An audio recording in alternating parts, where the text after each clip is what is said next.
मेरे प्यारे गुरुवर से प्रणाम हमारा,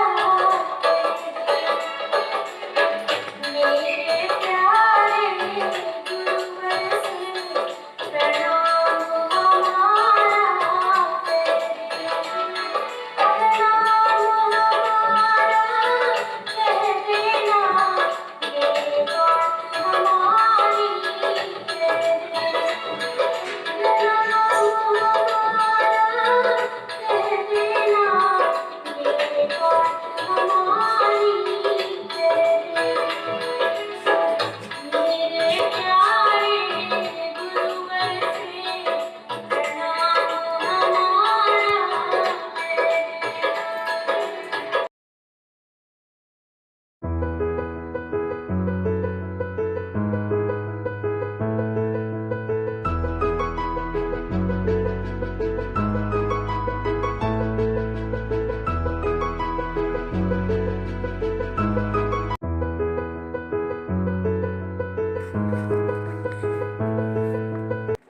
महोदय, पर्यावरण से तात्पर्य किसी एक व्यक्ति के परिवेश से नहीं वरन व्यक्ति के, समाज के, राष्ट्र के और इस सारी पृथ्वी के ही परिवेश से है, जिसका प्रभाव व्यक्ति, समाज, राष्ट्र और सारे विश्व पर पड़ता है। पर्यावरण से तात्पर्य पेड़ पौधों, नदी पहाड़ या किसी तंत्र विशेष से नहीं वरन उस समग्र वास्तविकता से है जिस पर मानव मात्र का अस्तित्व और उसका संपूर्ण आध्यात्मिक एवं भौतिक विकास निर्भर है। अस्तित्व केवल शारीरिक स्वास्थ्य ही नहीं, मानसिक भी। स्वस्थ शरीर में स्वस्थ मन ही अच्छे स्वास्थ्य की परिभाषा है। शारीरिक स्वास्थ्य हमारे आहार पर निर्भर है, जिसका स्रोत इस पृथ्वी का जल, थल, वायुमंडल है। मानसिक स्वास्थ्य भी प्रकारांतर से इसी पर निर्भर है, क्योंकि जैसा खाए अन्न वैसा बने मन। स्वस्थ जीवन पर सबसे अधिक प्रभाव हमारे चिंतन का, हमारी परंपराओं का और उन सब परिस्थितियों का पड़ता है जो हमारे ऊपर आरोपित हैं या की गई हैं या की जा रही हैं। इसलिए पर्यावरण या परिवेश में जल, थल, वायु ही नहीं बल्कि वे सारे घटक महत्वपूर्ण हैं, जिनका कुछ भी प्रभाव हमारे जीवन पर, हमारी क्रियाशीलता पर पड़ता है, जैसे हमारे विचार, हमारे आचरण और हमारी परंपराएं एवं संस्कृति आदि।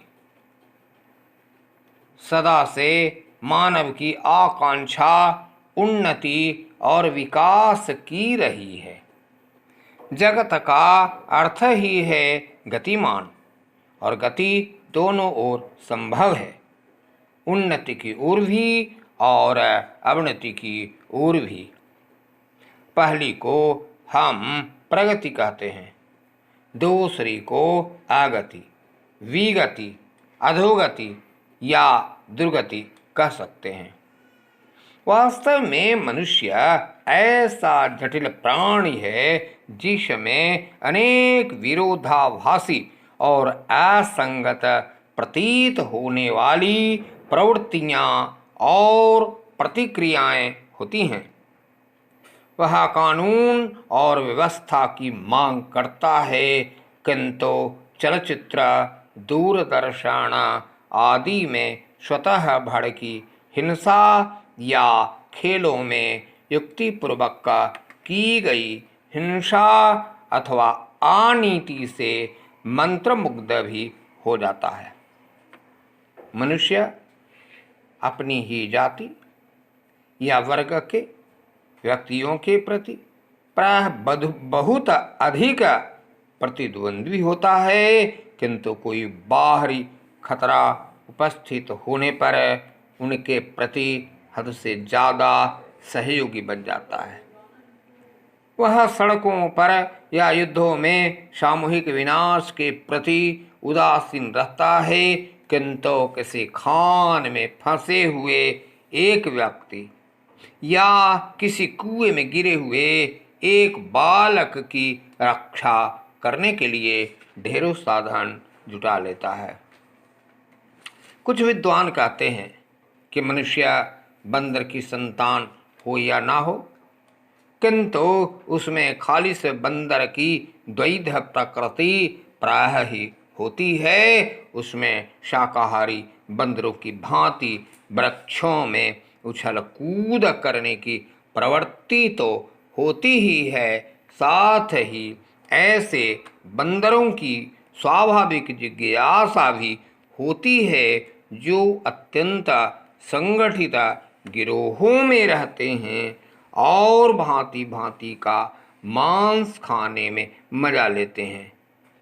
मनुष्य की ऐसी परस्पर विरोधी इच्छा आकांक्षाओं से निपटना असंभव होता है, फिर भी किसी प्रकार का संतुलित मध्यम मार्ग अपनाना अनिवार्य होता है।